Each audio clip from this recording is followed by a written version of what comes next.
everyone. Adriaan Groenewald, Leadership Platform, one of our global leadership conversations. Great to be with you. This morning I was in Australia. Well, it was this morning my time, but it was, of course, evening in Australia just about. Now it's afternoon my time, and I'm going to, I don't know if it's both my guests are Denver, Colorado, but I'm going to the US in Denver area, amongst others. And my two guests are former Marines, Ed Gillcrist and Mike Westman from the Shackleton Group. So they've got very royal, I want to say, military background in one respect. And then for years now, they've been working with leaders all over and certainly still counseling with military leaders on leadership, but beyond that even. So I've got them on the line. Of course, the fact that they're in the US, and US is very topical with coronavirus, and the fact that they're in the leadership space, there's just so many touching points. So we're going to spend just a few minutes to talk to them about how things are on the ground there, and then very quickly get to the heart of the advice that they're giving their clients when their clients are engaging them now. What are they telling them? How are they advising them, counseling them, coaching them to be better leaders in this world now? But we all know the world is dramatically different forevermore, perhaps, from here on forward. So Mike and Ed, welcome. Hi, Adriaan. Thank you. Gents, let's do this. How are things on the ground in the US? You like our reporters when we talk to lead. I'm going to Rome soon, or rather Italy. Someone on the ground there, talk about leadership there, but in the context of the environment. How are things on your side? Are you both in Denver? I know you're both electronic. Are you both on that side? No, Adriaan, I'm in Biloxi, Mississippi. Actually, it's actually Ocean Springs, but nobody knows where that is. Most people know where Biloxi is. So we're a couple thousand miles apart from each other, but which is a good thing. It is a good thing. We've run our company this way for the last 18 years, though. When we first started, we intentionally set up all over the U.S. because that's where we wanted to live individually, and most of us in our original hometowns. So the virtual world's not new to us, and we're trying to share some of those lessons learned with our clients and other folks that we work with. Oh, fabulous. So very quickly then, let's just, we want to get to the meat of this conversation, but if I had a map in front of me, where Denver, Colorado is where, and then Mississippi, just quickly place it for us. Denver's right about the relatively middle of the country. It's west of middle of the country. Okay. And Mississippi is right smack dab about the middle of the Gulf Coast, maybe a little to the west, to the east of center, something like that. All right. So James, just tell us, how are things on the ground in Mississippi then, and then Colorado, your side? How are things there? Let's start with you. You know, it's with everyone's, I'd say, disdain or mistrust for mainstream media now. I think for the first several weeks of this event, folks were not taking it seriously here. They thought it was a hoax. They thought it was a joke. They thought it wasn't a big deal, probably much like it is globally. But I've noticed in the last 2 weeks or so a change in that, and I'm talking about in the local populace here, to where folks are really starting to respect what's going on. When you go to any of the stores, people are maintaining their distances from each other. Still, you know, the Deep South is known for its hospitality and being very friendly with each other. Still very friendly with each other, but we're giving each other the space that we're expected to give now. So that's nice to see that folks are taking it seriously and doing their part to discipline themselves. Okay. But there's no forced social distancing in your part of the world at the moment? Not yet, with the exception of if you're stupid about it, if you go down to, because we live on the beach right on the Gulf Coast, and if you're stupid about it and you intend to have fun anyway at the expense of others, and you have a big party on the beach, the local police will come down there and break it up. There's been a couple instances of that, you know, young kids not taking it seriously and getting together to play volleyball on the beach or drink some beers around a fire, and the cops will go down there and have them, you know, send them on their way. Okay. All right. Not like South Africa. We're in full lockdown for, you know, we still have 9 days left. On Denver's side, is it the same as Mississippi? No, it's a little different. Our numbers are different, of course. We've been, because Colorado and the ski areas were such a hub, we were one of the in the top 10 places initially in the country, probably some of the top 5 places initially in the country, where the spread took on a greater magnitude than people anticipated. There were so many people coming in from all over the world to go skiing at the beginning of March that the counties where skiing was happening, they started recommending that people kind of isolate themselves a little bit when they came back down into the city or went to other states. But we were one of the first 5 or 6 states that went into shutdown a couple of weeks ago, and imposed social distancing. Last week, they mandated that we all wear masks out in public. The difference, of course, is that when they do those things in other parts of the world, there tends to be probably more enforcement associated with it than there is here in the States. You know, they tell people to do this stuff, but I went out yesterday to go grocery shopping for the first time in 2 weeks, and I was wearing a mask and my wife was wearing a mask, but only about half the people out there were wearing masks and others weren't, even though the governor mandated that everybody should be wearing them last week. So it's we had a pretty rapid spread. We think we're at our peak and we're plateauing, but nothing like New York or Washington. Okay. Yeah, I mean, that's the two hot spots, isn't it? Okay, James, let's get to it. So Mississippi, a little bit more relaxed in that sense, maybe because of numbers. Denver stepping it up a bit, and then Washington, D.C., more step up, and New York more so. Yeah. And then you come to Australia, they get more serious, and South Africa's total lockdown fairly early on, which is good leadership, we think, from our president, but maybe too early because we're hitting winter after the lockdown. So anyway, so being a leader now is just not easy because no leader knows where this is going. No one can even strategically predict almost anything. So it's the most unsure, unpredictable environment that I think most, if not all, leaders have ever faced in the history of our lives anyway.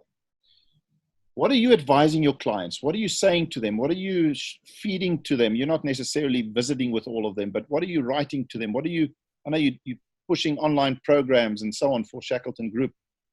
Just give us a feel. What are you telling leaders? I'll start, Ed, because I have a thought that followed from the last conversation we just had.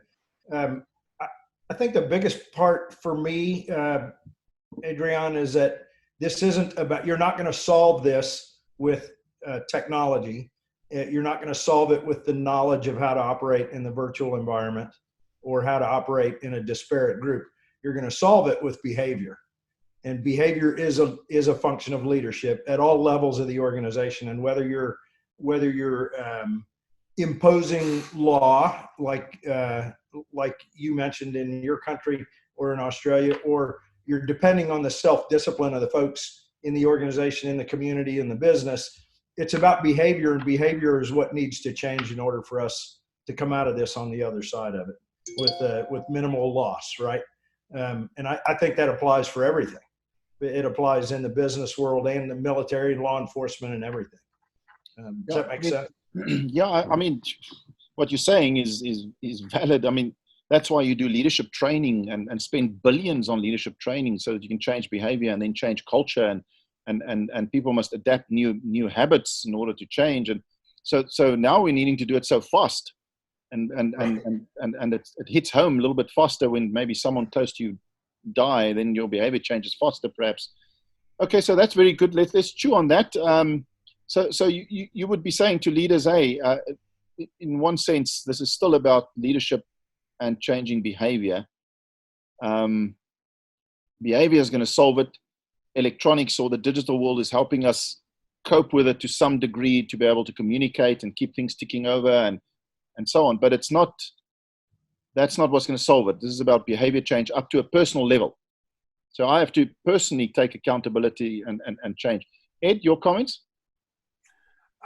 I completely agree. I think I don't know that it's about changing behavior. I mean, it truly is. I get it. But I think if there's ever been an opportunity in our lifetime for leaders to understand something, we say all of us have said this. You've said it, Adriaan, Mike. We've heard it a million times. Leading is about being part of something bigger than yourself, right? And if there was ever a time something was bigger than yourself, this is it. It's bigger than our company. It's bigger than our country. It's all encompassing, literally, this COVID-19 situation.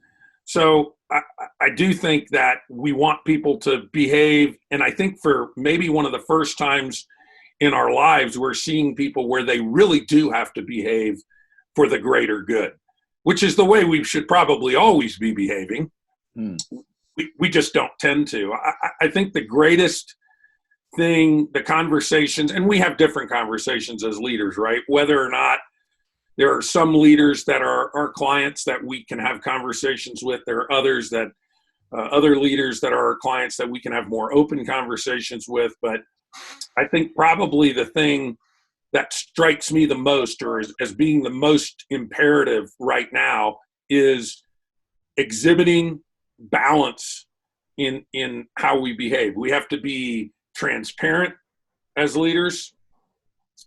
We want to be truthful. We want to be able to manage expectations of those that we're leading, as well as those we lead with.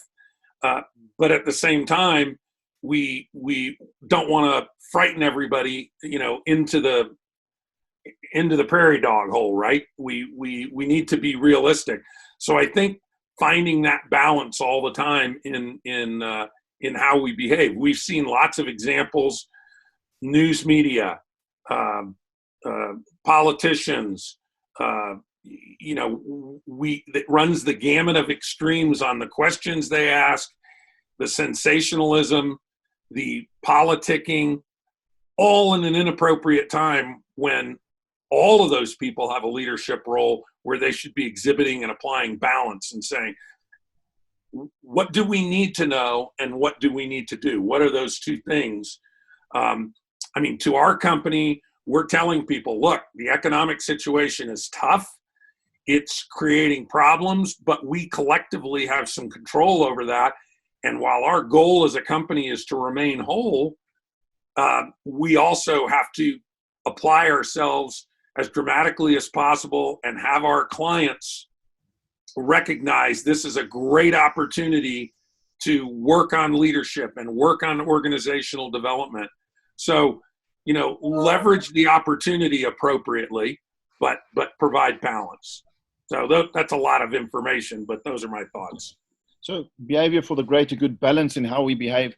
It almost sounds, I don't want to sound negative, but almost impossible, isn't it? This situation, you're required to save your company, to be in survival mode, but you can't afford to not think in thriving mode in the new world. So how do you find the balance? It's just dichotomies everywhere. Dichotomies, Right. The duality of leadership. Mike, anything else you want to add to what we should be saying to our clients, to our people we're coaching?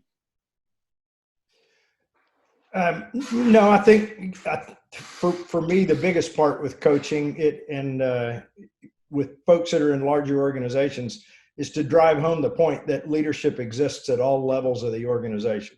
It doesn't matter where you are or what you do as part of this, whatever team you're on, there is a leadership role for you to play. And leaning on that is what will help shape that behavior the way that we want to get folks to, like Ed was saying, feel like they're part of something bigger than themselves.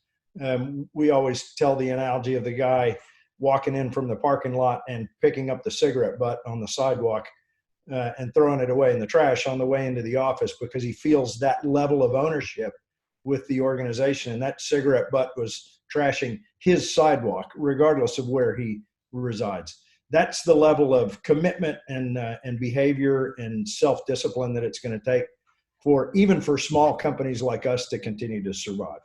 It's, the reason, a good example, Ed going to the grocery store. The folks that aren't wearing face masks are not thumbing their nose at the disease. They're being disrespectful of everybody else. because everybody else's well-being is not important enough to them for them to wear a face mask. That's the type of behavior that we need to point out as leaders that's inappropriate. Does that make sense? Yeah, absolutely. I think in the end, we may turn around and say one of the key factors that overcame this global enemy, global fight, was personal accountability. Yeah. Self-leadership is, and that's what you need. You need all of us in our lives anyway to feel accountable, personally accountable for my community, for my family, my income, for everything. And right now it's just, we can't fight this thing without that personal accountability. It's not dependent on the leader. It's dependent on the leader and myself leading up to my personal level and my family. So, yeah. And you know what, like we said at the beginning, before you started, Adriaan, was that level of golly, where was I going with that? I'm sorry, I lost it completely. You said something that sparked an idea, and then I lost it. We call that a clay pigeon when it breaks on the ground. But you know, an interesting thought here though is if there's ever a time to take stock of your culture and your company as a leader, it's now, right? Things are there's enormous emphasis on behavior right now. And I don't mean deliberate emphasis. I mean, it stands out. Our behaviors are exacerbated right now. We notice them a lot more. So if there's ever a time to take stock of what kind of culture have you created in your organization, what kind of leadership culture have you created, now's the time to do that. You can see what people are really like in this environment, and you can see where you need to work. What do I need to do to create that culture of leadership in my organization? So there are advantages. I mean, I keep hearing people say, how are we going to come out of this on the other side? How is our behavior going to change?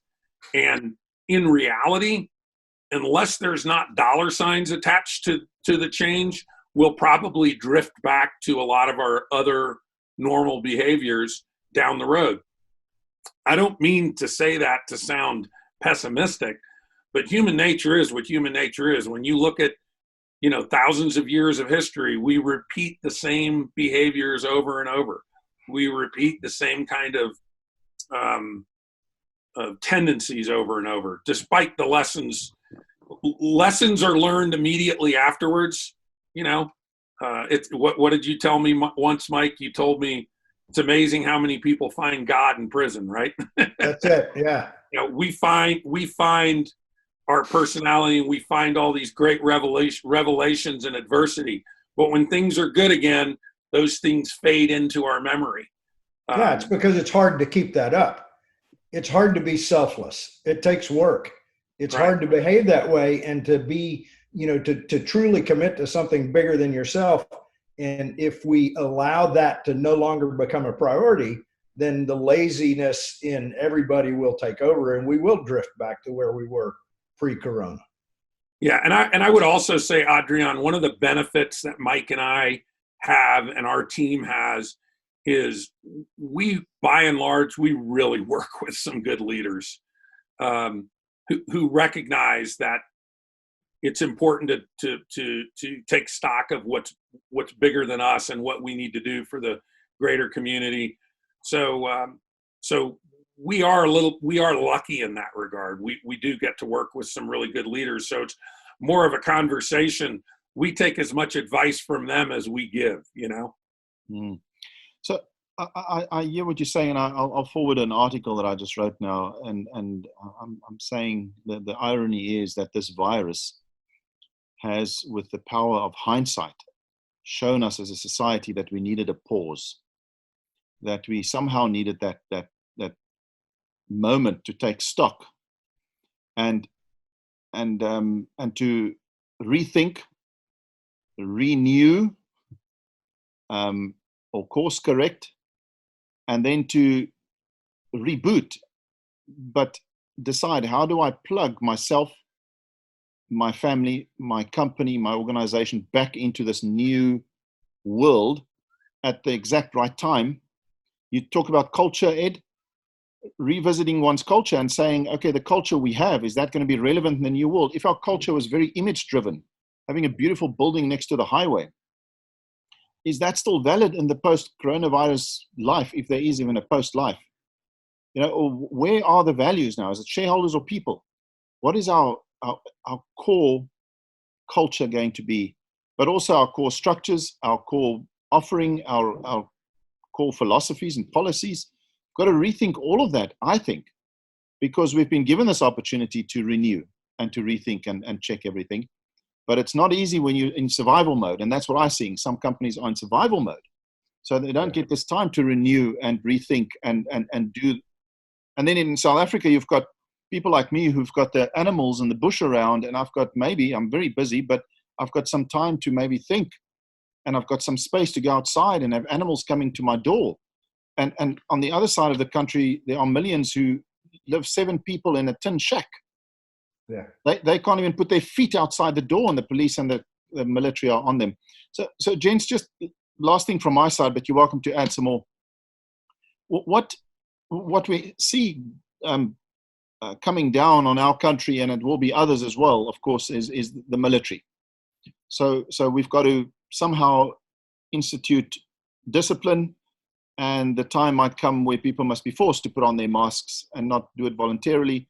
So now you have the Marines and all the military in the streets trying to police things. So we've got that leadership and that element coming into the picture. Military in contact with civilians. How do we make sense of that? In South Africa, we've got several complaints. Military are just clubbing people and acting aggressively towards citizens because they're not listening. Very different, Adriaan, in this country because of the way the Constitution is written and the laws are written. There are very limited circumstances under which military can be deployed domestically, and when it is, they do it. It's the governors calling out the National Guard, and in this case, I think we've only seen it in a couple of places, and they've got very limited scope of what they can do. It's to provide aid.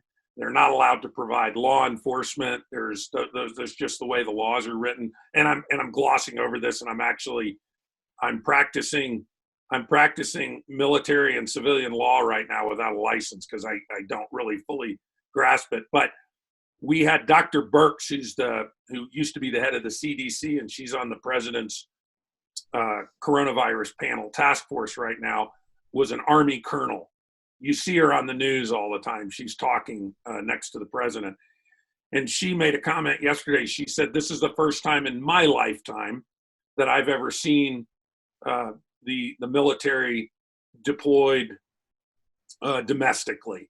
So it is a very unique thing. And since most people, I don't think, understand it, it's very different than how other countries can deploy their military. They can give them powers that they can't give our military in this country when they're deployed military. So I think they're deployed to help distribute masks and distribute food and to, put sandbags during storms and things like that. But they're the likelihood that you're going to see people in military uniform out in the streets enforcing somebody putting a mask on is very, very unlikely, if not impossible. That's my opinion, Mike.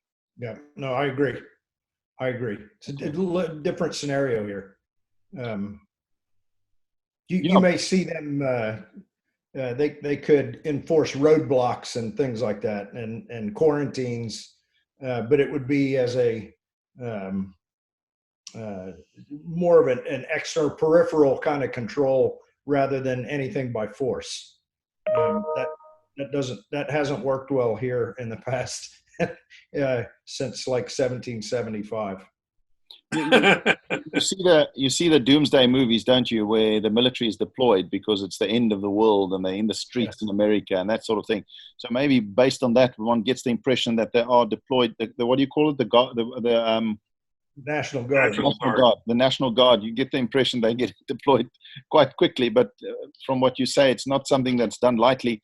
And it's a fairly new experience here for us under these circumstances. But Okay, gents, just your final advice to leaders. Just final thoughts on this matter. When we talk next, who knows where the world will be. But just give us your final impressions. I'll go first, Ed. Take it as an opportunity. That's the biggest thing. You have to seek, you really have to look for the silver lining, and there's one there. Everything happens for a reason. This course correction does just as well. And if you allow it to be, it will be an opportunity for you. And if used appropriately, you can come out stronger on the other side. We're going to lose some folks. We may not look the same as we did when we started, but if you sit and wait for it to all come down on you, it will. So instead of doing that, take this as an opportunity and move forward with it. And wash your hands. And then use your turn signal. And social distancing. Thanks, Mike. Good advice. Ed? I think one of the things that it has occurred to me over the past several days, as opposed to over the past several weeks, about our leadership worldwide, is that